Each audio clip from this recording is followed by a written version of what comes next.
The tech bubble in the early 2000s happened early in my career. So the lessons learned from that period have stuck with me and heavily influenced who I am as an investor. One of the things I took from that experience is that when it comes to a mega trend like AI, the excitement or hype may be around the end user applications or products, but those can be very boom or bust from an investment standpoint.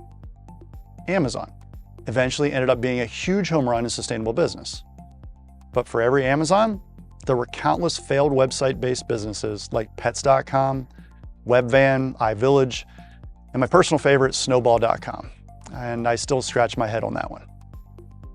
Rather than trying to sift through a bunch of businesses likely to fail in the hopes of finding the next Amazon, the better strategy, one with a much higher likelihood of success, is to focus on the sectors or companies that benefit from the overall growth of that trend. It's the old analogy from the gold rush era. Better to be the guy selling the picks and shovels than being the gold miner hoping to get lucky. When it comes to AI, power generation certainly falls into the picks and shovels category. It's become obvious in hindsight, but frankly, it seems to have snuck up on a lot of investors. It's really the classic example of an older, mature industry, in this case two industries, utilities and energy, being disrupted, but in a good way, at least for investors. While we have exposure to the broad utility and energy sectors in our equity portfolios, the area we are really seeing the most impact from a portfolio return standpoint is our position in energy infrastructure or energy pipelines. The rapid increase in electricity demand being caused by AI-related data centers is causing the industry to explore old and new solutions alike. From the old category, you have Constellation Energy recommissioning one of the nuclear reactors at 3 Mile Island in Pennsylvania. There are only so many viable nuclear reactors though, so that doesn't really move the needle.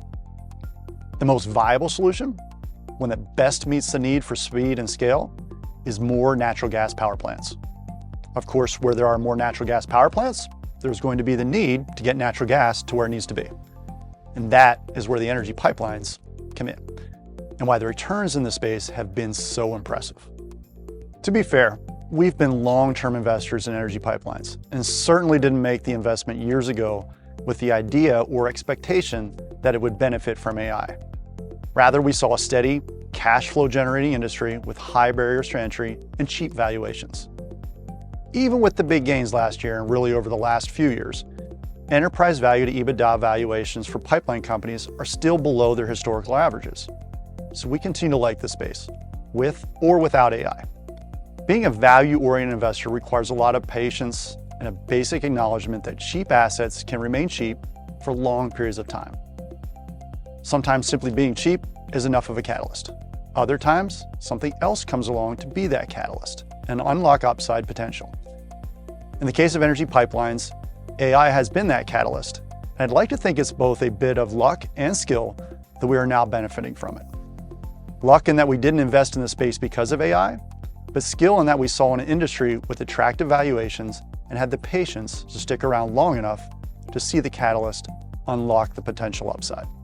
As always, thank you for watching.